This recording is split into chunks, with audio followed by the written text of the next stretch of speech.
EMPSC कट्टा चॅनलचे latest video सर्वात आधी पाहण्यासाठी चॅनलला सबस्क्राइब करा आणि हा बेल आयकॉन दाबायला विसरू नका।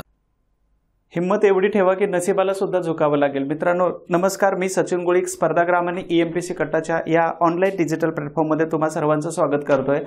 आपण गेल्या काही महिन्यांपासून जी सिरीज सुरू केलेली आहे अतिसंभाव्य प्रश्न सिरीज, आणि त्याच्या अगोदर मी 2017 पासून 21 पर्यंत 5 क्वेश्चन पेपर अर्थात झालेल्या प्रश्नपत्रिकांचं विश्लेषण केलं होतं आणि त्याला तुम्ही दिलेला भरपूर प्रतिसाद जो आहे, तर त्या प्रतिसादासाठी तुम्हाला पुन्हा एकदा मी ग्रेट सॅल्यूट करतो। त्याच्यानंतर आपण याच्यामध्ये टोटल अतिसंभाव्य सिरीजमध्ये टोटल आपण 7 व्हिडिओ बनवतोय आणि हा 7 नंबरचा व्हिडिओ आहे आणि याच्यानंतरचे पुढचे जे व्हिडिओ असतील तर हे महासंग्राम असेल, जो प्रश्नांचा असेल, आणि त्या महासंग्रामासाठी तुम्ही तयार राहा। कारण का तर हे 7 नंबरचा जो भाग आहे तो आपण एका विशेष टॉपिक वरती कव्हर केलेला आहे आणि दुसरा जो 8 नंबरचा भाग येणार आहे तो महासंग्रामाचा, आणि त्या व्हिडिओच्या माध्यमातून तुम्हाला असे काही महासंग्रामाचे प्रश्न किंवा त्याच्यामध्ये प्रश्न असतील की ते प्रश्न आयोगाचे असतील आणि आयोग कदाचित त्याच्या बाहेर प्रश्नाला जाऊ शकत नाही, नेहमी लक्षात ठेवा। चला, म्हणून मी सुरुवातीलाच म्हटलं होतं की ताकद, हिम्मत, दृढ निश्चय असा ठेवा की तुमच्या पुढे नशिबाला सुद्धा झुकावं लागेल जर ते असेल तर। दुसरी महत्त्वाची गोष्ट, मोठी लोकच स्वप्न पूर्ण करतात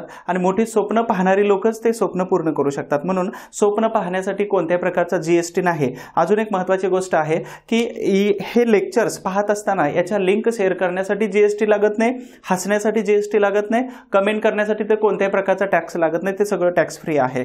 आणि म्हणून भरभरून तुम्ही जो प्रतिसाद देतात त्याबद्दल तुम्हा सगळ्यांचं मनपूर्वक एकदा धन्यवाद।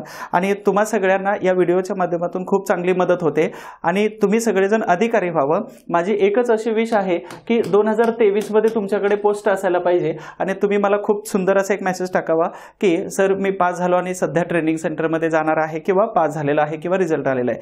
आणि एक मार्गदर्शक या नात्याने अपेक्षित असतं काय तर फक्त तुमचा रिझल्ट, बस। याच्या व्यतिरिक्त त्याच्यासारखं दुसरं कोणतेही मोठं चूक नाही। त्याच्यामुळे मी सचिन गोळीक तुम्हाला अतिसंभाव्य प्रश्नांच्या सिरीजमध्ये भाग नंबर 7 मध्ये पुन्हा एकदा स्वागत करतोय। आता हा जो भाग आहे तो हा विशेष भाग असेल आणि विशेष भाग म्हणजेच काय आहे तर 1857चा उठाव, 1857चा उठावावरचा विशेष भाग आहे। त्याच्यामध्ये आपण साधारणतः 20 ते 21 प्रश्नांचं इथं उत्तर आणि त्याचं थोडक्यात संक्षिप्तमध्ये विश्लेषण पाहणार आहोत। ठीक आहे, पुन्हा एकदा मी स्वागत करतोय या विशेष भागामध्ये ज्याच्यावरती आपण प्रश्न बनवलेले आहेत तो अतिशय महत्त्वाचा भाग आहे आणि त्याचं नाव आहे 1857चा उठाव। वारंवार एखादा प्रश्न येऊ शकतो याच्यावरती, तर प्रश्नांकडे जात असताना मी पहिल्यांदाच पहिला प्रश्न घेतोय की 1857 मध्ये अलाहाबादला आपत्कालीन मुख्यालय कोणी बनवलेलं होतं। 1857 आहे आणि आपत्कालीन मुख्यालय म्हणजे इमर्जन्सीमध्ये याचं मुख्यालय 1857च्या उठावाचं मुख्यालय कोणी बनवलेलं होतं तर अलाहाबाद या ठिकाणावरूनच आपण बघितलं की जाहीरनामा सुद्धा प्रसिद्ध केलेला होता। तुम्हाला सगळ्यांना माहित असेल इलाहाबाद या ठिकाणावरून जाहीरनामा प्रसिद्ध झाला होता। मग हा जाहीरनामा कोणी तयार केलेला होता तर लॉर्ड कॅनिंगने। मग एकच सिंपल उत्तर आहे की 1857चा उठाव दिलेले आहे। मग 1857च्या उठावाच्या वेळी बंगालचे भारताचे त्यावेळेचे गव्हर्नर जनरल कोण असतील तर सिंपल उत्तर आहे त्याचं लॉर्ड कॅनिंग होते, ना की डलहौसी वगैरे येतील। तर इथं लॉर्ड कॅनिंग यांनी काय केलं, अलाहाबाद या ठिकाणाला आपत्कालीन मुख्यालय बनवलेलं होतं। ऍक्च्युअली मुख्यालय म्हटलं तर त्यावेळेचं कोणतं असेल तर दिल्ली असेल, दुसरं मुख्यालय कलकत्ता घेऊ आपण, पण आपत्कालीन मुख्यालय म्हटलं तर याला लॉर्ड कॅनिंग म्हणतात। मग याच्याबद्दल आपल्याला थोडक्यात मध्ये घ्यायची माहिती की प्रत्येक गव्हर्नर जनरलची थोडक्यामध्ये माहिती आहे। विल्यम बेंटिक याचा कार्यकाळ आहे 1828 पासून 1835 पर्यंत आणि यांनी काय केलं, लॉर्ड मेकॉले यांना आणलेलं होतं। त्याचबरोबर सतीची चाल यांनी बंद केलेली होती लॉर्ड विल्यम बेंटिक यांनी। त्याचबरोबर ठगांचा बंदोबस्त केलेला होता हे लॉर्ड बेंटिक यांनी, महत्वाचे आहेत। यानंतर लॉर्ड वेलस्ली जे आहेत तर यांचा कार्यकाळ आहे इथं 1798 पासून 1805 पर्यंत आणि यांच्या कालावधीमध्ये चौथे म्हैसूर युद्ध झालेलं होतं, हे पण महत्वाचं आहे। आणि याच्यामध्ये टिपू सुलतान यांचा काय झाला, पराभव झालेला होता। अर्थात म्हैसूर हे जे संस्थान आहे तर हे संस्थान वडियार नावाच्या मूळ हिंदू राजाला बहाल करण्यात आलं होतं। तर हे लॉर्ड वेलस्ली यांची एक पद्धत होती, त्या पद्धतीला म्हटलं जातं तैनाती फौजेचं धोरण। ठीक आहे, महत्वाचं आहे तैनाती फौजेचं धोरण। यानंतर महत्वाचे लॉर्ड कॉर्नवालिस आहेत 1786 पासून 1793 पर्यंत यांचा कालावधी आणि यांनी भारतामध्ये महत्वाचं की कायमधारा नावाची एक पद्धतीने भारतामध्ये आणलेली होती। तर त्याचबरोबर यांना या प्रशासकीय सेवेचा जनक या नावाने सुद्धा ओळखलं जातं, म्हणून कॉर्नवालिस खूप महत्वाचे व्यक्ती आहेत। त्याच्यानंतर दुसरे महत्वाचे लॉर्ड कॅनिंग यांचा कालावधी आहे 1857 मध्ये. जेव्हा 1857ला डलहौसी यांचा कालावधी संपला तर त्यावेळी 57 मध्ये यांची नेमणूक केली होती पामस्टन नावाच्या ब्रिटनच्या प्राईम मिनिस्टरने आणि 57 मध्ये त्यांनी राजीनामा दिला आणि यांच्या ऐवजी भारताचा ब्रिटनचा प्रधानमंत्री बनले होते डर्बी आणि यांनी 1862 पर्यंत मग गव्हर्नर जनरल आणि त्याचबरोबर व्हाईसरॉय ह्या दोन्ही पदावरती काम केलं होतं. मग पहिले व्हाईसरॉय कोण येतात तर लॉर्ड कॅनिंग येतात. पहिल्या प्रश्नाचं उत्तर हे झालं. तर तुम्ही सगळेजण अशा पद्धतीचं जे विश्लेषण दिलेलं आहे तर ह्या विश्लेषणाचा तुम्ही स्क्रीनशॉट काढून ठेवत चला किंवा लिहून ठेवत चला, याची माहिती तुम्हाला 100% मिळून जाते. अशाच प्रकारचे प्रश्न खूप महत्त्वाचे आपण इथं कव्हर करणार आहोत. दुसरा प्रश्न आहे, अच्छा दुसऱ्या प्रश्नाकडे जाण्याच्या अगोदर 1857च्या उठावाचं तत्कालिक कारण कोणतं होतं तर हे महत्त्वाचं तत्कालिक कारण आहे कोणतं तर हे कार्टिजेस अर्थातच हे काडतुस. ठीक आहे, हे महत्त्वाचे चरबीयुक्त काडतुस दिलेले आहेत आणि त्याच्यानंतर ही एनफिल्ड रायफल दाखवण्याचा इथं प्रयत्न केलेला आहे आणि याच्या माध्यमातून समोरून इथून काडतुस दाताने तोडायचं. अर्थातच हे वेस्टर्न इथून दाताने तोडायचं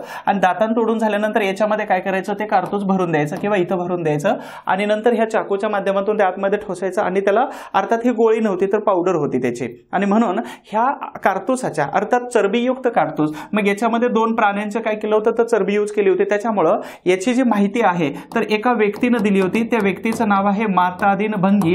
अर्थातच यांनीच मंगल पांडे यांना सांगितलं होतं. आता हे मातादीन भंगी कोण होते तर हे चमार अर्थातच चांभार नावाच्या एका कम्युनिटी मधून होते. अर्थात यांना आपण काय म्हणू अस्पृश्य होते आणि यांनी पाणी मागितल्यानंतर यांना काय केलं तर मंगल पांडेंना पाणी मागितलं. त्याच्यावरती यांनी सांगितलं मंगल पांडेंना सांगितलं की तुम्हाला जर पाणी दिले तर अस्पृश्यांना पाणी दिलं असं होईल, धर्मभ्रष्ट होईल. यांनी सांगितलं जेव्हा तुम्ही अशा प्रकारची कारतूस तोंडाने तोडता त्यावेळी तुमचा धर्म कुठे जातो आणि म्हणून इंग्रज सरकारला कळालं की मातादीन भंगी यांनी याचा भांडाफोड केलेला आहे आणि म्हणूनच काय केलं यांना सुद्धा फाशीची शिक्षा दिली होती. तर असे काही आपल्याला माहीत नसणारे असे काही व्यक्ती असतात तर याचं नाव निमित्ताने या आलेलं आहे. तर हे कारतूस आणि त्याचबरोबर एनफिल्ड रायफल आहे. एनफिल्ड रायफलचं नाव होतं P53 आणि ही आली होती 1853 मध्ये. इंग्लंडच्या त्या कारखान्यामध्ये बनत होते, त्याच्यानंतर ती कलकत्त्यामध्ये सुद्धा बनवू लागली होती. तर P53 नावाची रायफल होती, त्याला एनफिल्ड रायफल असं म्हटलं जातं. जशा पद्धतीचं तुम्हाला सगळ्यांना माहिती आहे AK-47 नावाची आहे तर ही 47ची रायफल आहे म्हणून 47 दिलं, त्याला P53 असं नाव आहे. यानंतर 2 नंबरचा प्रश्न आहे की कारतूस असलेली ही एनफिल्ड रायफल जी आहे तर ब्रिटिश सैन्यामध्ये कधी समाविष्ट करण्यात आली होती तर ही समाविष्ट करण्यात आली होती डिसेंबर 1856 मध्ये. लक्षात ठेवा. पण याचं मॅन्युफॅक्चरिंग जे आहे तर हे साधारणतः 1853 मध्ये केलं आणि त्याच्यानंतर त्याला भारतात आणलं आणि डिसेंबर 1856 मध्ये काय केलं तर ह्या लॉर्ड डलहौसी तर डलहौसीनं भारतीय लष्कराला याचं काय केलं सुपूर्द करण्यात आले आणि मग याचं प्रशिक्षण केंद्र असेल भारतामध्ये 2 ठिकाणी बनवण्यात आलं होतं. त्याच्यानंतर याचं मॅन्युफॅक्चरिंग आहे तर ही भारतात एक आणि इंग्लंडमध्ये एक बनवलेलं होतं. तर ही P53 नावाची हीच रायफल आहे जी आता पाठीमागे मी उल्लेख केलेला होता. यानंतर महत्वाचं खालीलपैकी कोणती ठिकाणं राजस्थानमधील 1857च्या क्रांतीचं महत्वाचं केंद्र नव्हते सांगितलेलं आहे. तर यामध्ये कोणतं नव्हतं तर यामध्ये कोटा होतं, अजमेर होतं आणि औवा होतं. तर यामध्ये एकच नव्हतं ते म्हणजे कोणतं तर जयपूर हे केंद्र नव्हतं कारण जयपूरचे जे होते ते इंग्रजांबरोबर प्रामाणिक राहिलेले होते. त्यावरती प्रश्न येतो की नेमकं कोणत्या व्यक्ती कशा पद्धतीने त्यांना प्रामाणिक राहिलेल्या होत्या. यानंतर पुढे प्रश्न महत्वाचा आहे की मी थॉमस अल्वा एडिसन यांचं खूप छान उदाहरण तुम्हाला अगोदर पण दिलेलं होतं परंतु त्यांची एक लाईन फक्त इथं सांगेल तुम्हाला की opportunity is missed by most of peoples because of म्हणजे काय असतं तर हे फिलिंग द ब्लँक्स दिले ना तर बिकॉज ऑफ हे तुम्हाला लिहायचे मित्रांनो. बिकॉज ऑफ खूप सारे असतात की लोक काय म्हणतील, लोक क्या कहेंगे, लोगों का काम है कहना छोड़ दो उन्हें. तर लोक काय म्हणतील, त्याचबरोबर माझ्याकडून होणार की नाही, त्याच्याबरोबरच की माझ्याकडून होऊ शकते की नाही, मी करू शकत नाही, हे जे आपल्याला आपणच खात असतो ना तर ह्या सगळ्या गोष्टी काय करतात तर आपल्याला ह्या अपॉर्च्युनिटी जी संधी असतात त्या गोल्डन अपॉर्च्युनिटी म्हणून आपण त्याला तर हे आपण सोडून देत असतो. त्याच्यामुळं हे फिलिंग द ब्लँक्स हे तुम्ही भरून काढायचं आहे. अर्थातच तुम्ही जेव्हा असं भरून काढाल तर त्यावेळी मात्र तुम्हाला प्रश्नाचं उत्तर सापडेल की ह्या सगळ्यांना आपण टाळून आपण मात्र ह्या अपॉर्च्युनिटीचा खूप चांगला फायदा घेऊ शकतो. अजून एक महत्त्वाचा परीक्षेचा कालावधी आहे आणि मला वारंवार अशा प्रकारचे फोन्स येतात किंवा मेसेजेस येतात की पहिली सर्वात महत्त्वाची गोष्ट आहे की ताणतणाव वाढतो. मित्रांनो लक्षात ठेवा, परीक्षेचा कालावधी आहे आणि परीक्षेच्या कालावधीमध्ये ह्या सगळ्या गोष्टी साहजिक आहे की आपल्याबरोबर होतात, परंतु याला एकच उपाय आहे. त्याच्यावरती कोणत्याही प्रकारचं मेडिसिन नाही, परंतु त्याच्यावरती एकच उपाय आहे की तुम्ही कमीत कमी याला कोणाशी तरी बोलून कमी करू शकता, पहिली गोष्ट.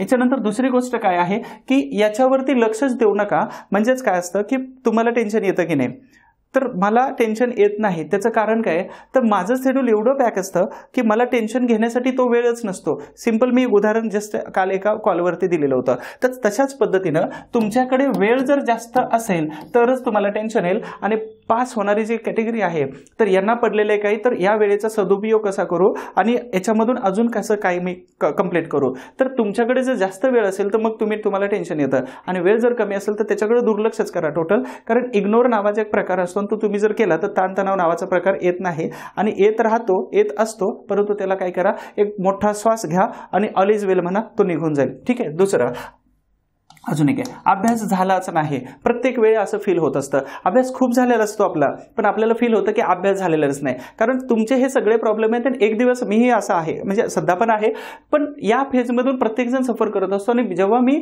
फुल फेजने अभ्यास करायचो तर त्यावेळी हे सगळे प्रॉब्लेम मी पण फेस केलेले होते. त्याच्यामुळे मी तुमच्या प्रॉब्लेमला काय करतो की माझ्याबरोबर रिलेट करतो आणि तुमच्याबरोबर शेअर करत असतो की अभ्यास झालेला नाही. या दिवसामध्ये हे फील होतच असतं, परंतु बॅकअप माइंडमध्ये एवढा अभ्यास असतो आपला की आपल्याला ते बाहेरच काढता येत नाही. उदाहरण काय असतं की सर्कसमधला जो वाघ असतो किंवा सिंह असतो तर त्याच्यामध्ये प्रचंड ताकद असते, पण त्याला ती ताकदच काढता येत नाही बाहेर. कारण का, तर त्याच्यासमोर एक हंटर घेऊन थांबलेला एक व्यक्ती असतो. त्याच्यामुळे तो हंटरवाला जर गेला तर हा आपला ओरिजिनॅलिटी बाहेर काढत असतो. अर्थातच आपण ओरिजिनल तिथं देण्याचा प्रयत्न करा. म्हणजे अभ्यास फुल झालेला आहे, परंतु आपल्याला ती भीती वाटते की आपला अभ्यास झालेला नाही, पास होऊ शकतो की नाही. तर टेन्शन येतं, आलंच पाहिजे थोडंसं. कारण का, तर पुढे ट्रेनिंग सेंटरमध्ये कसं फेस करायचं हे तुम्हाला आतापासून टेन्शन त्याचं आलं पाहिजे. आणि दुसरी महत्त्वाची गोष्ट, टेन्शन आपल्याला नाही आलं पाहिजे, टेन्शन आयोगाला आलं पाहिजे की यांचा एवढा अभ्यास झालेला आहे, मग प्रश्नपत्रिका आणि प्रश्न कशा कोणत्या लेवलचे काढू मी. ठीक आहे, टेन्शन घ्यायचं नाही.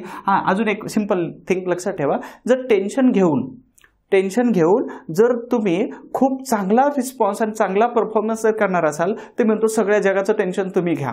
लक्षात आलं. आणि जर टेन्शन घेऊन जर तुमचा स्कोअर जर कमी येणार असेल आणि अभ्यासच होत नसेल तर ह्या टेन्शनला गोळी मारा पटकन आणि मग लगेच रिलीज करा, तुमच्या अभ्यासाला लागून जा. पास होईल की नाही याच्याबद्दलचं प्रश्नचिन्ह येतं. तुमच्यावरती विश्वास आहे की नाही. तर जगामध्ये तुम्ही काहीही केलं तरी चालेल, दुसरं काहीही करा, परंतु स्वतःवरचा जो ट्रस्ट असतो ना, सेल्फ ट्रस्ट म्हणून आपण, स्वतःचा विश्वास, तर त्याला अविश्वासामध्ये कधीच कन्वर्ट करू नका, कारण ते तुम्हाला पास नाही करणार आहे. म्हणून स्वतःवरती प्रचंड विश्वास ठेवा.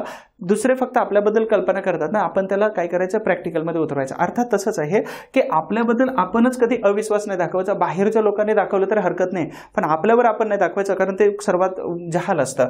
इतरांशी तुलना करू नका. त्याचा अभ्यास एवढा झाला, याचा अभ्यास एवढा झाला, याच्यामध्ये खूप सारे रेसमध्ये माझं होईल की नाही, एकच जागा आहे, अजिबात तुलना करू नका. तुम्हाला एकच जागा पाहिजे ना, मग फुल स्पीडने जावा, अनस्टॉपेबल स्टडी करा, तुम्हाला इतर कोणी रोखणार नाही. आणि लक्षात राहत नाही ही सर्वात मोठी कन्सेप्ट असते. पण वाचत असताना तुम्ही शॉर्टकट्स वापरा, जसं स्टेनो किंवा ती छोटे मोठे वापरतात बघा पत्रकार वगैरे, तर तशा प्रकारच्या ट्रिक्स वापरा.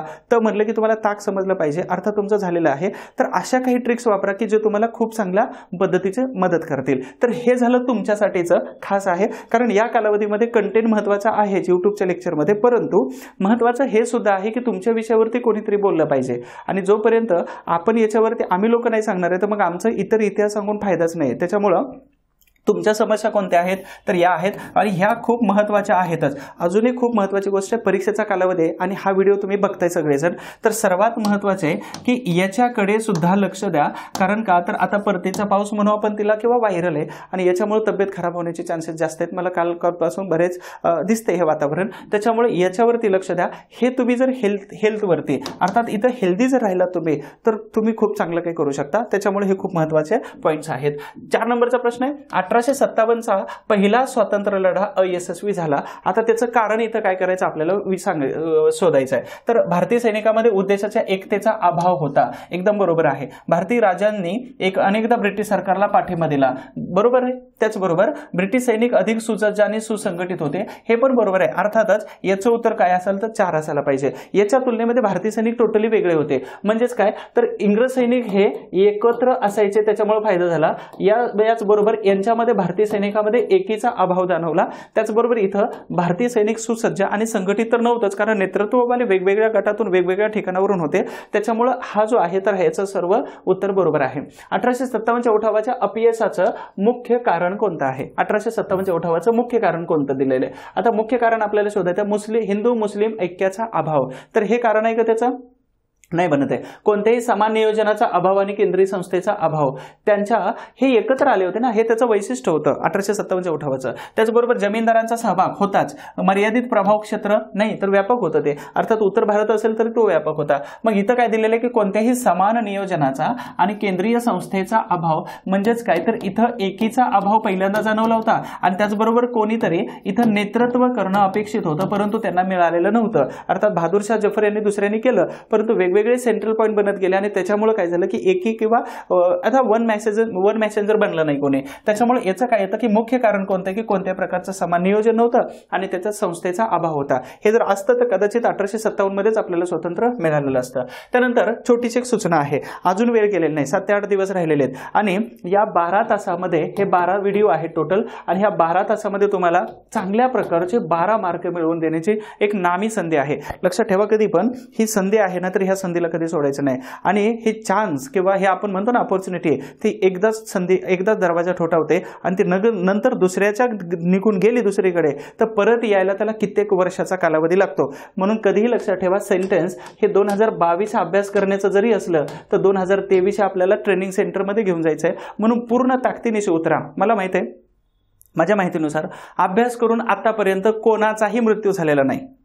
म्हणून आपल्यामध्ये जेवढी ताकद आहे ना तर तेवढ्या ताकदीनं तुम्ही अभ्यास करा. पोस्ट काय येत नाही मग त्याचा विचार करा. फक्त जेवढ्या ताकदीनं, जिथं मिस्टेक होतं ना ते लिहून काढा, जिथं गॅप पडतो ना तर त्यात पटकन विचारा. हे सगळे प्रयोग तुम्ही करत नाही. ॲक्च्युली हे जर केले ना तुम्ही तर सर्वात जास्त परफॉर्मन्स हा तुमचा येईल आणि महाराष्ट्रात टॉपर येण्यासाठी ही सर्वात मोठी नामी संधी आहे तुम्हाला. ओके, तो भाग वेगळे. तर इथं बॅच आहे, महाराष्ट्र कव्हर केलेलं आहे, समाजसुधारक कव्हर केले, आधुनिक भारत कव्हर केलेलं आहे. फी फक्त याची साधारणतः 270 रुपये दिलेले आहे, प्लस GST वगैरे काय असेल तो. आणि 270 रुपयामध्ये तुम्हाला खूप चांगल्या पद्धतीचं आणि चांगल्या क्वालिटीचं मटेरियल इथं मिळून जाते. आता 12 व्हिडिओच्या माध्यमातून खूप चांगला अभ्यास होऊन जातो. मग काय करायचं, प्ले स्टोर ॲप्लिकेशन. अनेक लोकांना माहित नसतं की यूट्यूबच्या खाली एक पहिला मेसेज असतो कमेंट्स बॉक्समध्ये वर, आणि तिथे यूट्यूब तिथं लिंक दिलेली आहे, ॲप्लिकेशनची लिंक, ऑफिसचा नंबर, माझा नंबर, हे सगळं तिथं दिलेलं आहे. यूट्यूबमध्ये पण दिलेले सगळे लेक्चर बघत चला. इथं नंबर दिलेला, तुम्हाला काय अडचण आलेल टेक्निकली तर या नंबरला फोन करा, किंवा इतिहासाची जर काय अडचण असेल तुम्हाला तर या नंबरवरती माझा फोन केला तरी चालेल. मेसेज करून फोन करत चला. एक सवय लावायची आपल्याला की समोरच्याचा वेळ घेऊन, कारण तो फोनचा नियम असतो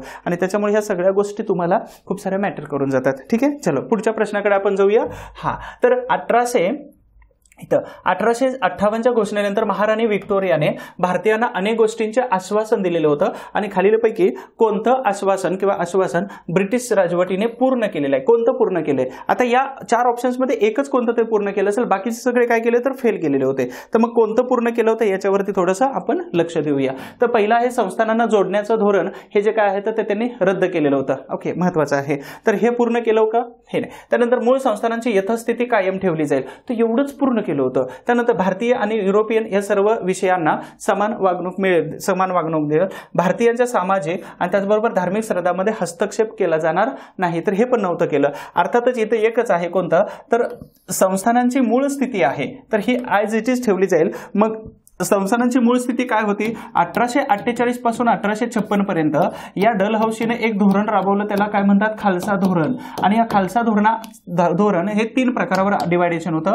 तर येतं दत्तक विधान नामंजूर, त्याचबरोबर इथं प्रशासनाचा गैरवापर, आणि डायरेक्ट तिसरा प्रकार आहे युद्ध करणे. या तिन्हीचा वापर करून 1848 पासून 56 पर्यंत संस्थाने खालसा करून डलहौसीने काय केलं? ब्रिटिश साम्राज्याला विलीन करून घेतले.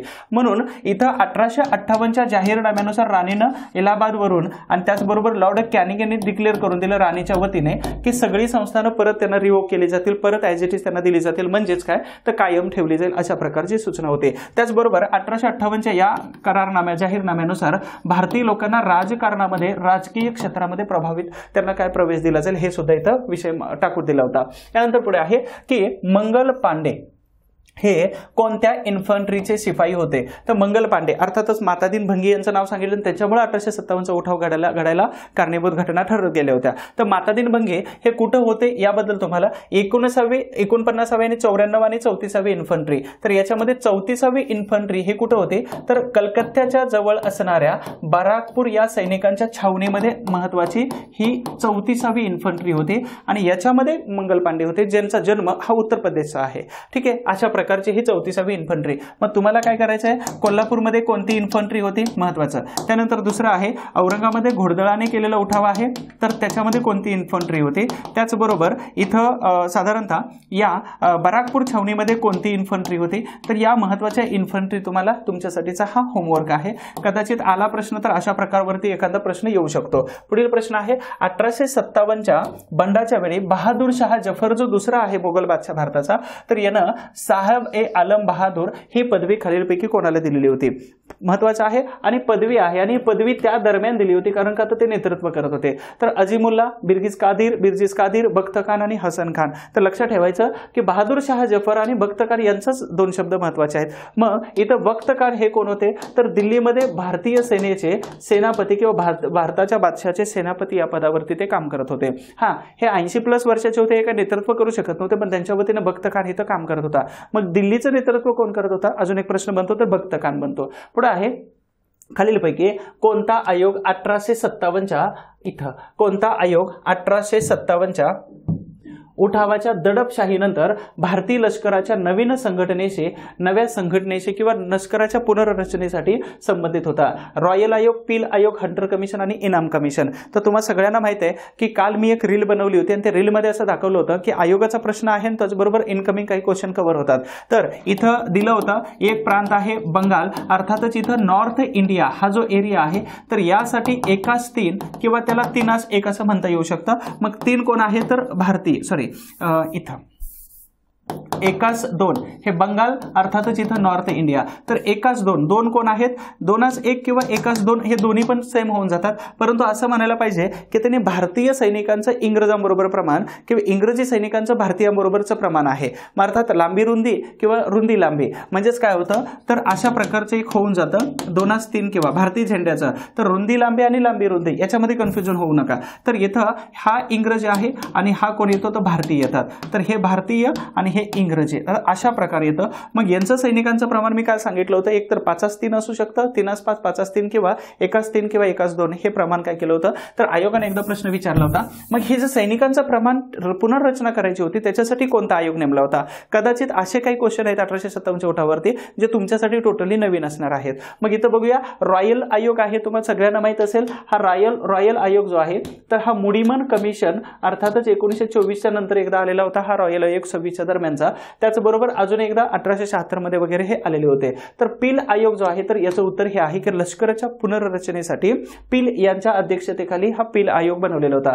हंटर कमिशन तुम्हाला सगळ्यांना माहित आहे की 1919 आहे आणि त्याच्यानंतर 1882 मध्ये भारतीय शिक्षणासाठी हे आला होता जालियनवाला बाग हत्याकांड, त्याचबरोबर हा आला होता एज्युकेशनसाठी. त्यानंतर इनाम कमिशन हे 2 आले होते. आयोगाचा इथं प्रश्न बनलेला आहे. तर इनाम कमिशन आला होता विल्यम बेंटिक 1828 मध्ये आणि त्याचबरोबर इथं लॉर्ड डलहौसी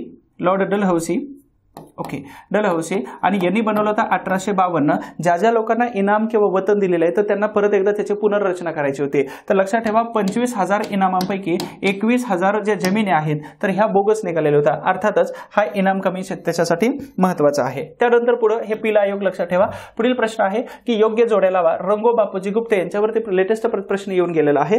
त्यानंतर दुसरं महत्वाचं, नाशिक नगरमधील उठाव, बेरड जमातीचा उठाव आणि औरंगाबादचा उठाव. तर रंगो बापूजी गुप्ते हे कोणाशी संबंधित होते?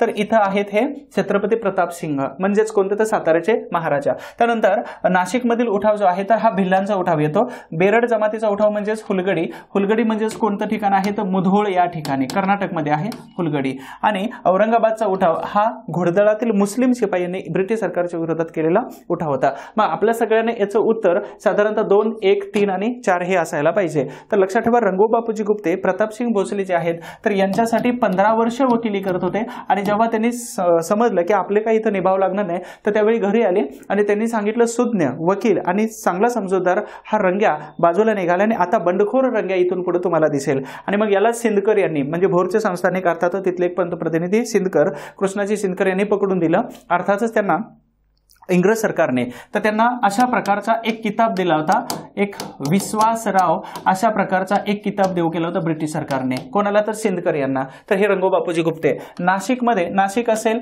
त्याचबरोबर पेठ असेल किंवा नांदगाव या ठिकाणावरती इथं भिल्लांचा उठाव होता नगर आणि इथं बेरड जमातीचा उठाव होता. हुलगडी अर्थात मुधोळचे बेरड किंवा हुलगडीचे बेरड होते. तर यांनी काय केलं होतं दिवसा एका सैनिकाला सांगितलं म्हणजे एका बेरडाला सांगितलं बेरड जमातीचा उठाव मुधोळमधील तर याला सांगितलं होतं काय तर तुझ्या जमातीकडे जे शस्त्र आहे तर ते शस्त्र परत रिकव्हर कर.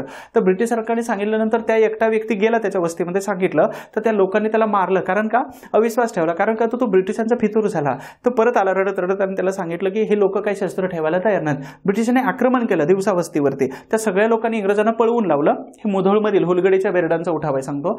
आणि मग इथं पळवून लावल्यानंतर ब्रिटिश सरकार काय केलं पळून गेलं आणि एका ठिकाणी शांत थांबलं. पण त्या लोकांना जल्लोष केला की सगळं आपण जिंकलो आणि ते हारले अर्थात पळून गेले. पण ब्रिटिश सरकार काही अंतरावरती जाऊन तिथं नियोजन करत होतं आणि नियोजन करत असताना त्यांनी काय केलं की रात्री अटॅक करायचं ठरवलं. अर्थात अक्षरशः त्याचं विश्लेषण जर तुम्ही वाचलं किंवा पाहिलं तर खूपच विचित्र होतं की रात्री जे लोक असे झोपलेले आहेत, जे लोक काही काम करतात, जे लोक कोणत्याही परिस्थितीत आहेत तर त्यांना उठवून आणलं असं मारलं होतं की तो मंजर खूपच भयानक असा विश्लेषणामध्ये दाखवला मुधोळमधील. मग अर्ध्या रात्री 2 वाजता त्यांच्यावरती अटॅक केला होता.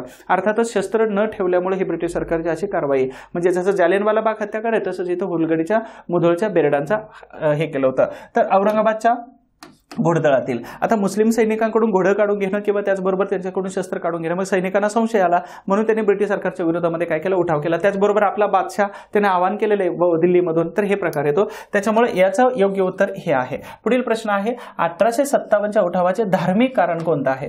मित्रांनो लक्षात ठेवा मी जे प्रश्नांना जे हायलाईट करतो ना त्यावरती लक्ष ठेवा झाला. कारण का तर तुम्हाला प्रश्न आल्यानंतर 100% फायदा होणार आहे. हे जे काही छोट्या मोठ्या ट्रिक्स यूज केले जातात ना इथं तर ह्या सगळ्या ट्रिक्सचा तुम्हाला 100% फायदा होणार आहे. आता महत्त्वाचं काय आहे की 1857च्या उठावाचं कारण विचारलेले आणि ते कारण कोणतं आहे तर इथं धार्मिक कारण विचारलेलं आहे. मग सामाजिक धार्मिक लष्करी आर्थिक सगळी कारणे येतात परंतु इथं काय विचारलेले धार्मिक कारण. मग ख्रिश्चन धर्माचा प्रसार करणे त्याचबरोबर धार्मिक सुधारणांचा इंग्रजांचा प्रयत्न होता. हिंदू धर्म देवतांच्या ग्रंथांची होणारी हेटाळणी होते. भारतीयांना शिक्षणापासून इथं वंचित ठेवणे. तर इथं विचारलंय की धार्मिक कारण नाही विचारलेले बरोबर का. मग इथं मला सांगा धर्माचा प्रसार करायचा होता आणि त्याच्यासाठी काय केलं होतं 1813चा इथं दुसरा सरहदी कायदा आणला होता. धार्मिक सुधारणांचा इंग्रजांचा प्रयत्न होता. मग तुम्हाला सगळ्यांना माहिती आहे की महात्मा ज्योतिबा फुले यांच्यापासून सगळ्याच धर्म सुधारणावादी व्यक्तींना ते ऍक्सेस देत होते. खूप चांगल्या पद्धतीने काम करत होते. मग इथं तुम्हाला सगळ्यांना माहिती आहे की 1829 मध्ये सतीची चाल बंद करण्यामध्ये राजाराम मोहन रॉय यांना त्यांनी मदत केली होती. हिंदू देवी देवतांची आणि ग्रंथांची होणारी हेटाळणी होती तर ही अगदी आपण काय म्हणूया की ट्रान्सलेट जे होत होतं साहित्य तर या माध्यमातून त्यांचा अर्थातच तो उद्देश होताच इथं. परंतु कारण नाही कोणतं तर भारतीयांना शिक्षणापासून वंचित ठेवलं. तर वंचित ठेवायचंच नव्हतं त्यांना म्हणून याचं उत्तर हे आहे. कारण का तर 1854 आहे 1835 आहे 1882 आहे. तर हे सगळे महत्त्वाचे एज्युकेशनशी रिलेटेड असणारे हे महत्त्वाचे पॉईंट आहेत. त्याच्यामुळे ब्रिटिश सरकार हा भारतीय लोकांना एज्युकेशनबद्दल कधीही डिस्क्रिमिनेशन केलेलं नाही हे पण लक्षात ठेवायचं आहे. पुढील प्रश्न आहे 1857च्या उठावाबद्दल इतिहासकारांचे मत विचारलेलं आहे. असे शब्दांना हायलाईट करा लगेच तुम्हाला प्रश्नाचं उत्तर सापडून जातं. तर डिझरायली ब्रिटनचे प्रधानमंत्री होते प्राईम मिनिस्टर होते. डिझरायली यांनी राष्ट्रीय विद्रोह म्हटलेला आहे. ठीक आहे. त्यानंतर इथं TR होम्स यांनी रानटी आणि असभ्य यांच्यामधील युद्ध रानटी म्हणजे भारतीय लोकांनी आणि इथं सभ्य म्हणजे कोणतं इंग्रज अर्थातच हे इंडियन आणि हे ब्रिटिश या लोकांमधलं युद्ध आहे असं सांगितलं होतं त्यांनी. ओके. त्यानंतर परत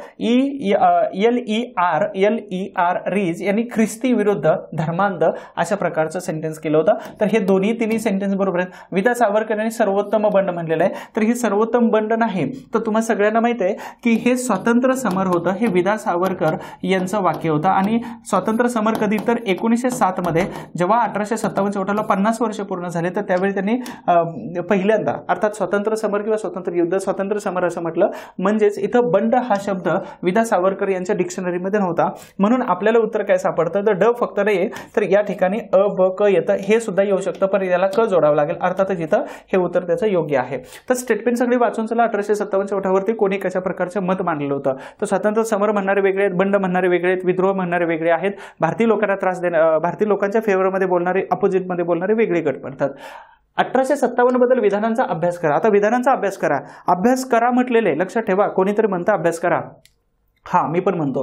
तर डिसेंबर 1857 रोजी चिमा साहेब यांनी काय केलं, आता व्यक्ती दिलेले आहे, तर व्यक्तींनी कोणत्या ठिकाणी उठावाला काय केलं होतं, तर अगदी जोर दिलेला होता किंवा तिथं प्रभुत्व आपलं मिळवलेलं होतं. तर 1857 आहे चिमा साहेब. मग पंढरपूर, फलटण, वाठार, कराड, कळंबी, बेळगाव आणि आरडे. अरे या ठिकाणी जर तुम्हाला कोल्हापूर दिला असता तर तुम्ही पटकन याचं उत्तर दिलं असतं, अर्थातच तुम्हाला अंदाज येऊन गेला असता. परंतु कोल्हापूर सुद्धा आहे, म्हणजेच इथं या ठिकाणी कोल्हापूरच्या संस्थानामध्ये असणारे महत्वाचे व्यक्ती चिमा साहेब जे आहेत, तर यांनी 1857च्या उठावामध्ये या एरियामध्ये उठावाला काय केलं होतं, आपल्या बाजूने समर्थन दिलं होतं.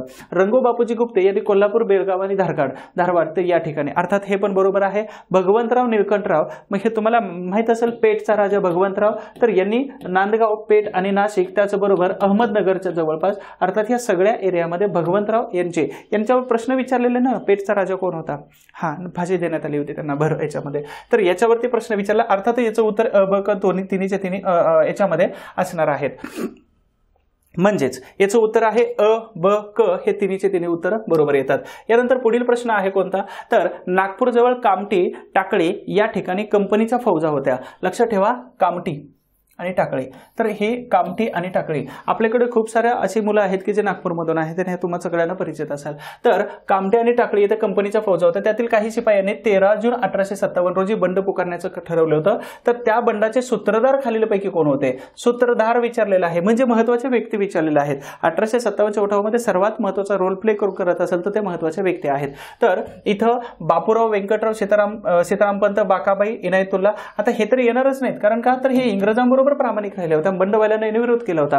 त्याच्यानंतर महत्वाच्या ह्या बाकाबाई इथे परत आल्या, तर हे दोन ऑप्शन कट होऊन गेले होते. तर इथं व्यंकटराव इथं पण आले, मग हा ऑप्शन इथं बनणारच नाही. अर्थात एकच राहिला ऑप्शन कोणता, तर इनायतुल्ला खान, विलायत खान, नवाब कादर खान आणि दीदार खान. तर या महत्वाच्या व्यक्तीने कामठी आणि अनेक वरच्या ह्या टाकळी या दोन ठिकाणी नागपूरमध्ये काय केलं, तर उठावाला समर्थन दिलं होतं. आता सूत्रधार होते. तर बाकाबाई ह्या इंग्रजांबरोबर प्रामाणिक राहिल्या होत्या, आणि म्हणून काय केलं होतं, तर ह्या सगळ्या लोकांनी प्रामाणिक राहिल्या, म्हणून ह्या सगळ्या लोकांनी बाकाबाई यांना दोष देण्याचं ठरवलेलं होतं. परत एकदा 1857च्या उठावात खालीलपैकी कोण सहभागी होतं, तर कोण सहभागी होतं, अर्थात हे सगळे काही 4 लोकांची नावं दिलेली आहेत जे उठावाल्यांचे.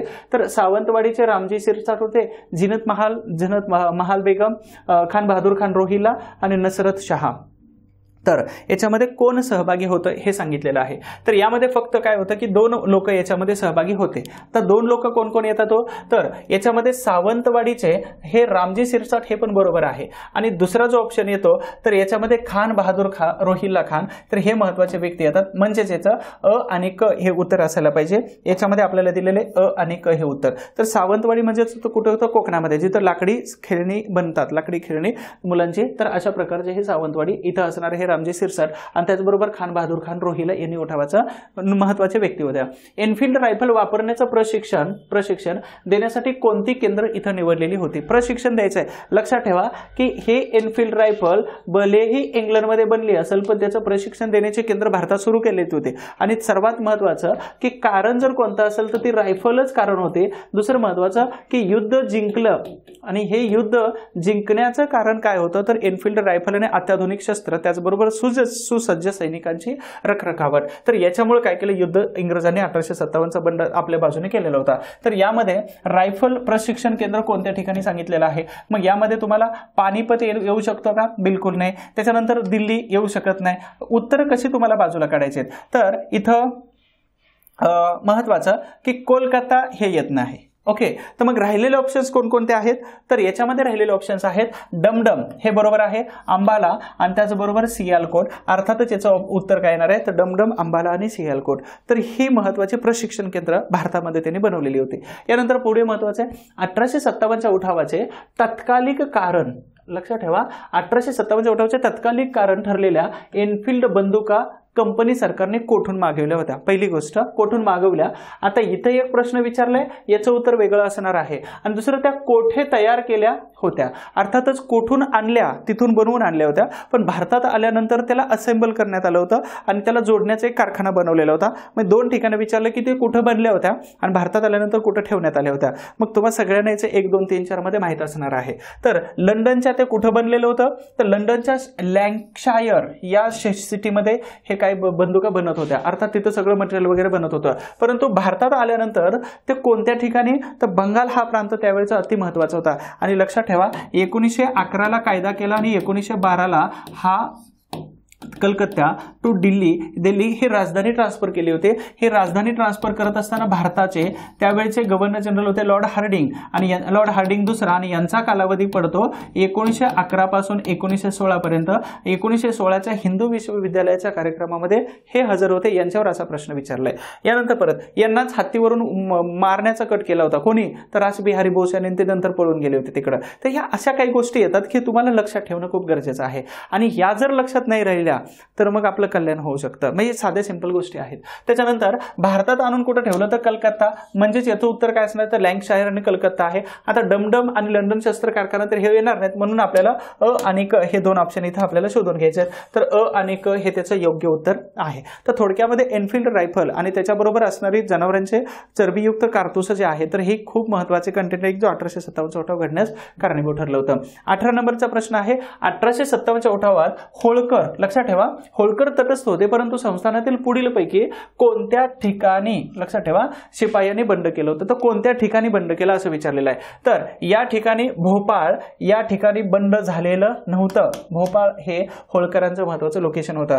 त्याचबरोबर अजून एक लोकेशन आहे महिदसे, या ठिकाणी सुद्धा बंड झालेलं नव्हतं. परंतु इथं महत्वाचं की कोणत्या ठिकाणी भागातील शिपायांनी बंड केलं, तर या ठिकाणी महू आणि दुसरं इंदोर. अरे या ठिकाणी त्या ठिकाणी जास्त होते. कोणी नोटीस नका करू, फक्त मी लहानपणी मास्तरला एका टिक मार्क करत होतो.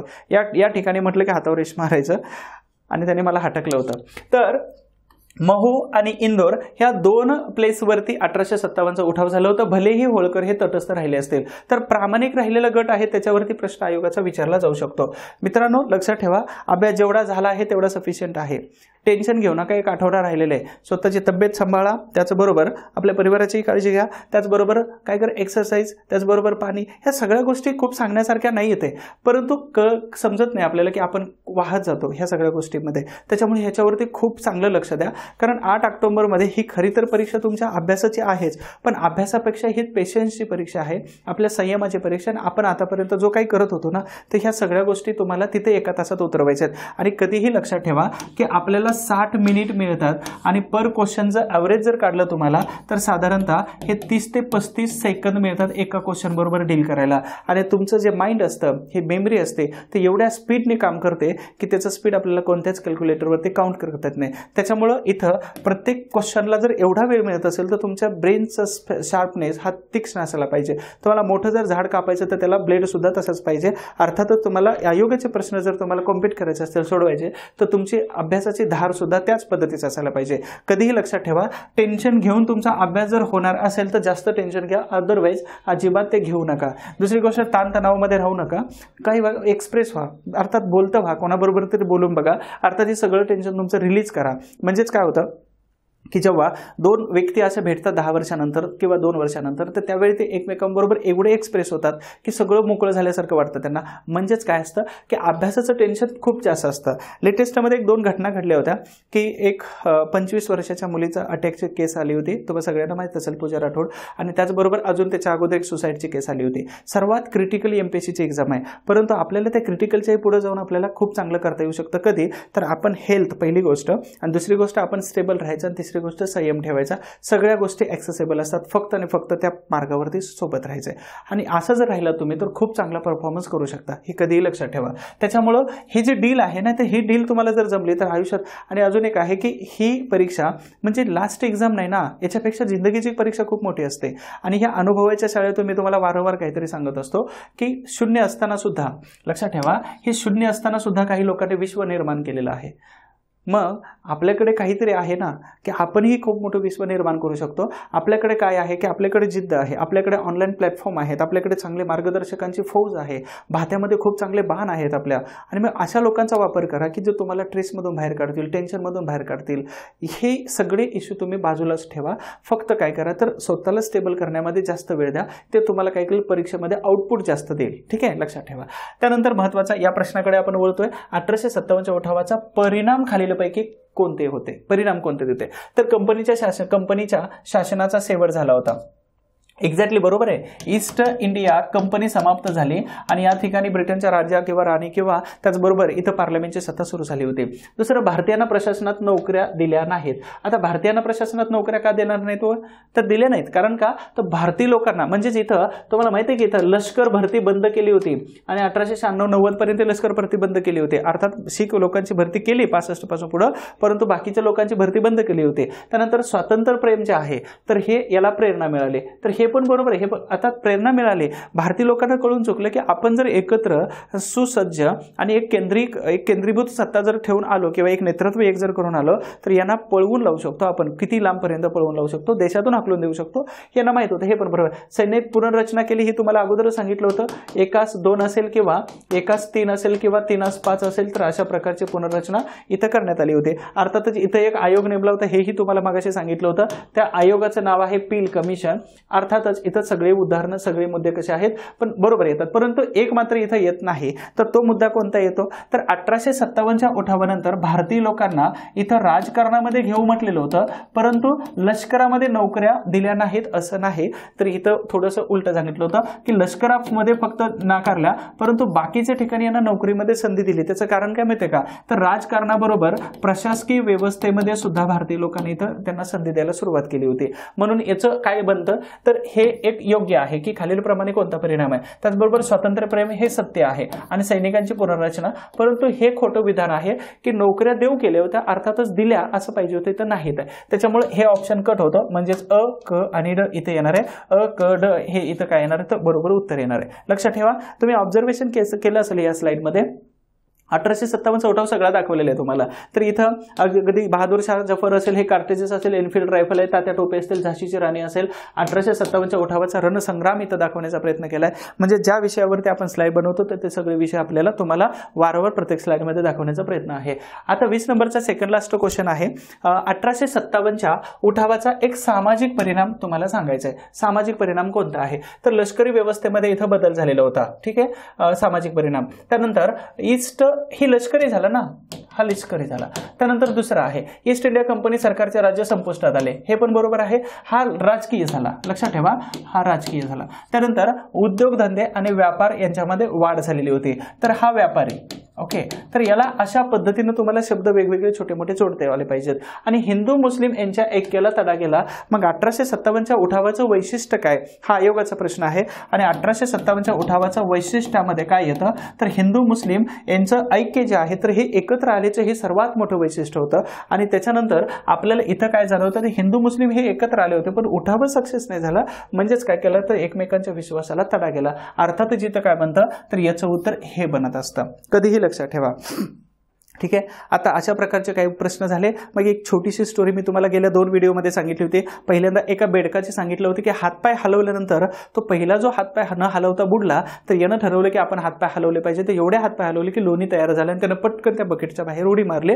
अर्थातच तुम्हाला हातपाय हलवायचे आहेत आणि मग तुम्ही एमपीएससीच्या या फील्डमधून अगदी ॲज अ अधिकारी ॲज अ ऑफिसर म्हणून तुम्ही बाहेर निघू शकता. मी तुम्हाला नेहमी ऑफिसर म्हणतो. अर्थातच माझा विश्वास तुमच्यावरती आहे की तुम्ही खूप चांगलं काम करताय आणि तुम्ही उद्याचे अधिकारी आहात. त्याच्यामुळे तुम्हाला टेन्शन घ्यायची गरज नाही. अजून एक महत्त्वाची गोष्ट, आपण सगळ्या गोष्टी पाठीवरती ओझं बांधून घेऊन जात असतो. आपल्याला सोडता आलं पाहिजे ना कधी कधी. मला एक उदाहरण आठवतं, छोटीशी एक स्टोरी सांगतो परत एकदा. एक माणूस म्हटला की मला खूप सारं टेन्शन येते. मग ते संसार असेल किंवा खूप सारं पाठीमागं असतं आणि याचं खूप सारं टेन्शन येते. तर मला थोडंसं रिलीफ पाहिजे, मला थोडंसं निवांतपणा पाहिजे.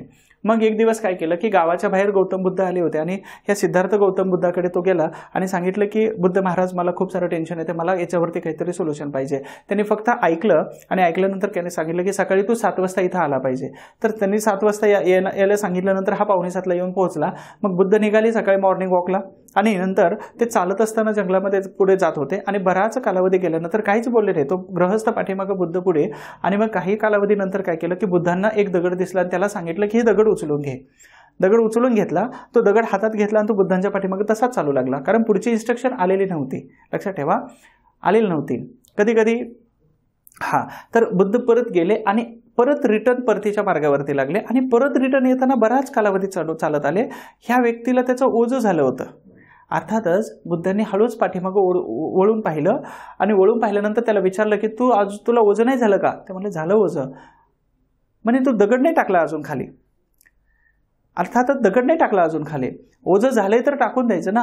अर्थातच सांगण्याचा अर्थ काय होतो की हे ओझं जे झालेलं आहे ना तुम्हा सगळ्यांना, तर हे ओझं टाकण्याचं आहे. कोणाच्या इन्स्ट्रक्शनची गरज नसते तिथं, बुद्धांच्या इन्स्ट्रक्शनची गरज नाही. मला ओझं झाले ना, तर ते दडपण, ते ओझं, तो प्रेशर, हे सगळं तुम्ही तो रिलीज केला पाहिजे, अर्थात ते टाकून दिलं पाहिजे. म्हणून हे टाकायला जर तुम्ही शिकलात ना, तर जगातले सर्वात सुखी व्यक्ती तुम्ही बनत असता. मग MPSC परीक्षा त्याच्यापुढे काहीच नाही, मॅटर करत नाही. त्याच्यामुळे लक्षात ठेवा की हे ओझं योग्य वेळी तुम्ही टाकलं पाहिजे. कधी? जेव्हा तुम्हाला जास्तच ओव्हरलोड होतं. मग ओव्हरलोड कधी होतं म्हणजे का, तर जेव्हा तुमच्याकडून खूप लोक अपेक्षा करत असतात, तर यांच्याकडे दुर्लक्ष करा, कारण यांच्याकडून प्रेरणा घ्यायची असते की मला हे पुशअप करते.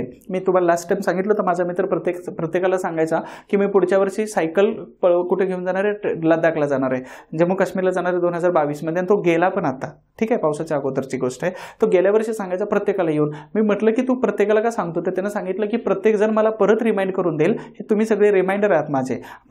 परत मला सांगाल की तुला लडाखला जायचं होतं, काय झालं? मग मला ती प्रेरणा मिळते आणि तो लडाखला जाऊन आला होता. अर्थात हे सगळ्या लोकांना काय करा, तर आपला हा ड्रॉबॅक नका समजू. हे सगळ्या लोकांना तुम्ही काय करा, तर एक सपोर्ट सिस्टम बनवा. आणि ते अपेक्षा करते ना, टोमणा मारते ना, तर त्याच्यातून सिद्धच करून दाखवतो तुला. म्हणजेच हेच तुम्हाला त्यानं मेसेज केला पाहिजे, कॅन आय कॉल यू, वेळ घेतली पाहिजे त्याची. अर्थातच मी सांगितलं होतं मगाशी की अशी हिंमत ठेवा की आपलं नशीब सुद्धा आपल्यापुढे झुकलं पाहिजे. दुसरी गोष्ट, ही अपेक्षा करत असतात. तिसरी महत्वाची गोष्ट, काही लोकांनी स्किप केलेलं असतं. 20 दिवसात काय बदलू शकतं? तुम्ही स्टार होऊ शकता, बस दॅट्स इट. अर्थात स्टार बनण्यासाठी तुम्हाला हे सगळ्या गोष्टी खूप मॅटर करत असतात. म्हणून ओझं वेळच्या वेळी टाकायला शिका. परीक्षेचं दडपण, कोण काय बोलतं हे मॅटर करत नाही, कारण जोपर्यंत अधिकारी होत नाही ना, तोपर्यंत प्रॅक्टिकली राहा. अर्थात आपल्या अधिकारी होण्यासाठी जे लोक सपोर्ट करतात त्यांच्याबरोबर तुम्ही कंटिन्यू राहा. निगेटिव्ह पॉवर सगळी काढून ठेवा आणि बिलीव्ह युअर सेल्फ, अर्थात स्वतःवरती प्रचंड विश्वास ठेवा. ती शक्ती तुम्हाला तारणार आहे. अजून एक छोटीशी सूचना आहे. कोणती? तर 12 तासाची बॅच आहे, तुम्ही सगळ्यांनी बघितलं, आणि 12+ मार्क मिळण्याची खूप चांगली संधी आहे. अर्थातच याची फी साधारणतः 270 रुपये आहे. आणि तुम्हाला सिंपल एक गोष्ट करायची, स्पर्धाग्राम नावाचं ॲप्लिकेशन प्ले स्टोअरवरती आहे, किंवा कमेंट बॉक्समध्ये तुम्हाला एक मेसेज देतो पिन केलेला पहिला, तर स्पर्धाग्राम ॲप्लिकेशन डाउनलोड करून घ्या. आणि जर काही अडचण जर आली असेल तर तुम्हाला टेक्निकलचा नंबर दिलेलाच आहे मी अगोदरच्या याच्यामध्ये. आणि जर अजून काही इतिहासामध्ये जर तुम्हाला काही अडचण वाटत असेल तर या नंबरवरती तुम्ही मला कॉन्टॅक्ट करू शकता. अर्थात माझा नंबर तुम्हाला सगळ्यांकडे आहे. जर नसेल तर नाव आणि जिल्हा पाठवा, मी सेव्ह करून घेतो. माझे स्टेटस तरी पाहत चला. कमीत कमी टाइमपास करता करता तुमचा अभ्यास होऊन जातो. मी काय असे स्टेटस ठेवत असतो. काल मी महाराष्ट्राचे पंचक ठेवलं होतं आणि ते पंचक मला वाटतं एकानेच फक्त दोघांनीच फक्त रिप्लाय दिला. आणि ते दोघं कोण होते माहिती का? फक्त बॅच घेणारेच होते, अदरवाईज बाकीच्यांना माहित नव्हतं. मी टेलिग्रामवरती टाकून देतो पंचक कोण कोण होते. तर म्हणजेच काय, तर चालता बोलता सुद्धा अभ्यास होऊ शकतो. याचं एक जिवंत उदाहरण आहे की मी स्टेटसला ठेवत असतो नेहमी काही ना काय, आणि त्याच्या माध्यमातून तो खूप चांगला अभ्यास होऊन जाईल तुमचा. पण माझा नंबर सेव्ह करावा लागेल तुम्हाला, तेव्हा दिसणार आहे. त्याच्यानंतर पुढे महत्वाचं अजून एक याच्यामध्ये लास्ट क्वेश्चन घेतोय की योग्य जोड्या जुळवा. आता इथं दिलेलं आहे की वेगवेगळे संस्थान किंवा वेगवेगळे ठिकाणं आणि ठिकाणांचं नेतृत्व कोणी केलेलं होतं, हे प्रश्न नेहमी रेग्युलर विचारलेले आहे. परंतु बिमोड कोणी केला? अर्थात जिथं झाशी असेल, कानपूर, जगदीशपूर, लखनौ, ग्वाल्हेर असेल तर त्या ठिकाणी इंग्रज अधिकारी कोण कोण होता हे आपण विसरून जातो. म्हणून इथे इंग्रज अधिकारी आहे. तर ग्वाल्हेरचा हे जे नेतृत्व आहे किंवा ग्वाल्हेरचा उठाव आहे तो कोणत्या इंग्रज अधिकाऱ्यांनी त्याचा बिमोड केलेला होता? तर हा बिमोड केला होता ह्यू रोज. आता ग्वाल्हेर बरोबरच इथं हा कुठे होता, तर राणी लक्ष्मीबाई झाशी जी आहे, तर या झाशीचा सुद्धा बिमोड हा ह्यू रोज नेहमी केला होता. आणि राणी लक्ष्मीबाई यांच्यावरती खूप चांगलं स्टेटमेंट केलं होतं की लढाऊ योद्धा, अशा प्रकारचे खूप चांगलं गौरवोद्गार त्यांनी काढलेले होते. त्यानंतर कानपूरचा जो आहे तर हा कॉलिन कॅम्पबेल यांनी उठावाचा बिमोड केला होता. त्याचबरोबर जगदीशपूरचा उठावा हा विल्यम टेलर अर्थातच इथं आरा किंवा जगदीशपूर किंवा तिथं वेगवेगळ्या प्रकारचा विल्यम टेलरनी बिमोड केला होता. लखनौचा उठाव हॅवलॉक नील, याचबरोबर ऑट्रम, या दोन महत्वाच्या तर या महत्वाच्या 2 इंग्रज अधिकाऱ्यांनी उठावाचा बिमोड केला होता. मग तुम्हा सगळ्यांना एक होमवर्क आहे की ग्वाल्हेरमध्ये कोण नेतृत्व करत होतं उठावाचं, त्याचबरोबर कानपूरमध्ये कोण करत होता, जगदीशपूरमध्ये कोण करत होतं आणि लखनौमध्ये कोण करत होतं. हे भारतीय व्यक्तींची नावं तुम्हाला पटकन काय करायचं, फिलिंग द ब्लँक्स मध्ये टाकून द्यायचं. आता लक्षात ठेवा, याचं उत्तर आपल्याला पटकन इथं सापडून गेलं की नेहमी मी तुम्हाला लास्ट टाइम सांगितलं होतं जोड्या लावामध्ये एक तर उत्तर 1 असतं मॅक्झिमम, किंवा याचं उत्तर काय असतं तर 4 असतं. तर जवळपास इथं 90% आयोगाचं आन्सर मी जेव्हा अनालिसिस केलं, मायक्रो अनालिसिस करत चला, मायक्रोच्या पुढे जाऊन मॅक्रोवरतीच जात चला, सूक्ष्म अनालिसिस करा, तुम्हाला प्रत्येक कंटेंट मिळून जाईल. मी तुम्हाला 1-2 दिवसामध्ये महत्त्वाचे टॉपिक कोणते वाचायचे तेवढेच एक अर्धा 2-3 तासामध्ये वाचून झाला. काही प्रश्न तिथून कव्हर होण्याची शक्यता आहे. उद्या 1 डे रिव्हिजन बॅच आहे. अर्थातच आता ही 1 डे रिव्हिजन बॅच आहे, याच्यामधून तुम्हाला खूप सारा फायदा होतो. 90% क्वेश्चन आन्सर हे 1 किंवा 4 असतं जोड्या लावाचं. अपवादात्मक परिस्थितीमध्ये त्याचं 2 किंवा 3ला जातं, परंतु 90%ला 1 किंवा 4 जातं. तर अशा प्रकारचे काही क्वेश्चन तुम्हाला इथं 1857च्या उठावाच्या निमित्ताने मी साधारणतः 21 क्वेश्चन कव्हर केलेले आहेत. याच्यानंतरचा भाग 8वा जो असेल तो महासंग्राम असेल, अर्थात तो शेवटचा या सिरीजमधला व्हिडिओ येईल आणि त्या महासंग्रामामधून काही प्रश्न आपण तिथं तुम्हाला 100% फायदा होणार आहे. दुसरी महत्त्वाची सूचना आहे की राज्यसेवा मुख्य परीक्षा जी आहे तर ही मुख्य परीक्षेचं विश्लेषणाचा व्हिडिओ जो आहे, अर्थात तुम्हाला कशा पद्धतीने उत्तरं लिहिली पाहिजेत आणि ह्या विश्लेषणाचा व्हिडिओ लवकरच आपल्या युट्यूबच्या माध्यमातून पोहोचवेलच. त्याचबरोबर तुम्हाला ॲप्लिकेशनमध्ये सुद्धा तो व्हिडिओ तुम्हाला बॅच अवेलेबल होऊन जाईल. ठीक आहे, ही महत्त्वाची पहिली सूचना. त्याच्याबरोबर दुसरी सूचना आहे की अभ्यासाने आपल्या तब्येतीची काळजी घ्या. आणि त्याच्यानंतर अजून एक महत्त्वाचे आहे की बॅच 270 रुपयाची आहे आणि या 270 रुपयाच्या बॅचमध्ये खूप सारा डाटा कव्हर केलेला आहे. तर याचा फायदा 100% होणार आहे. काहीच न करण्यापेक्षा काहीतरी करून बघा, चांगले मार्क इम्प्रूव्हमेंट होण्यासाठी तुम्हाला मदत होणार आहे. तर अशा पद्धतीने आपण वेगवेगळे 1857चा उठाव बघितला. मग 1857च्या उठावावरती मी काय केलं ते एक माइंड मॅप बनवला होता. तर तुम्हाला लक्ष कुठं ठेवायचं आहे की पार्श्वभूमी काय काय होती, सहभागी व्यक्ती कोण कोण होत्या, मग याच्यामध्ये एक येतात इंग्रज आणि दुसरे येतात व्यक्ती, ठिकाण कोणकोणती महत्वाची होती, साहित्य कोणी लिहिलं होतं, इंग्रज अधिकारी कोण कोण होते त्याच्यावरती प्रश्न डिझाईन केला होता, उठावाचा परिणाम काय, त्यामध्ये कर्तव्य काय होते आणि उठावाची महत्वाची कारणं काय होते आणि त्याचबरोबर परिणाम. तर हा 1857चा उठाव जो आहे तर अशा पद्धतीनं या 1857च्या उठावावरती खूप वेळा प्रश्न विचारलेला आहे. आणि हे सगळे जे कंटेंट आहेत ना 1857च्या उठावाचे, तर नेहमी वारंवार यावरती क्वेश्चन रिपिटेशन्स होतात, म्हणून मल्टिपल क्वेश्चन आलेले आहेत. म्हणून हा जो उठाव आहे तो खूपच इम्पॉर्टंट आहे, यावरती जाणीवपूर्वक लक्ष द्या. याचे PDF असेल, याच्याबरोबर काय मटेरियल जे मिळतं ते तुम्ही करा. अशा पद्धतीने 1857च्या उठावावरचं सगळं घेतलेलं आहे. आणि शेवटचा एक प्रोटीनचा डोस तुमच्यासाठी आहे की दृढ विश्वास हाच महान कार्याचा जनक असतो. त्याच्यामुळं विश्वास हा एवढा महत्त्वाची गोष्ट आहे की जो तुम्हाला खूप मोठं काम करण्यासाठी खूप चांगली मदत करतं. आणि जेव्हा स्वतःवरती तुम्ही अविश्वास दाखवता तर त्यावेळी जगातली कोणतीच गोष्ट तुम्ही कोणत्याही प्रकारची सिद्ध करू शकत नाही. त्याच्यामुळे स्वतःवरती एवढा प्रचंड विश्वास ठेवा की तुम्ही जगातली कोणतीही शक्ती तुमच्या अगदी ॲक्सेसिबल होऊन जाते. त्याच्यामुळे स्वतःवरती विश्वास ठेवा आणि स्वतःला सांगा की मी करू शकतो. आणि अजून एक शेवट महत्त्वाची गोष्ट आहे की मला 60+ टार्गेट दिलेले आहे. खूप चांगले तुम्ही मेसेज करताय की माझं टार्गेट 60+ आहे. काल तर एका स्टुडंटने लिहिलं आणि त्याच्यात भिंतीवरती लावलं तर सर मी हे 10 वेळा बघतो दिवसातून आणि मला प्रेरणा मिळते की मी 60+ घेणार आहे त्याच्यामध्ये. ठीक आहे, 60+ घेतलं. मी सांगतो काय की तुम्हाला आन्सर की चेक करायची वेळ येऊ देऊ नका. अशा पद्धतीचा अभ्यास करा. आयोगाला टेन्शन येऊ द्या, तुम्हाला टेन्शन नका घेऊ. टेन्शन त्यांना आलं पाहिजे प्रश्न कसा काढायचे. टेन्शन घेणे तुमचं कामच नाही मुळात आहे, ते त्यांचं काम आहे की प्रश्न कसा काढू. त्याच्यामुळं येणाऱ्या महासंग्रामाची परवाच आपल्याला हा महासंग्राम भेटणार आहे. परवाच अर्थातच 4 तारखेला हा महासंग्राम भेटणार आहे तुम्हाला. परंतु महत्त्वाचे आहे 60+ टार्गेट ठेवा आणि अधिकारी होण्यासाठी खूप चांगली तयारी करा. त्याच्यासाठी तुम्हाला खूप खूप शुभेच्छा. त्याचबरोबर wish you all the best. Thank you so much.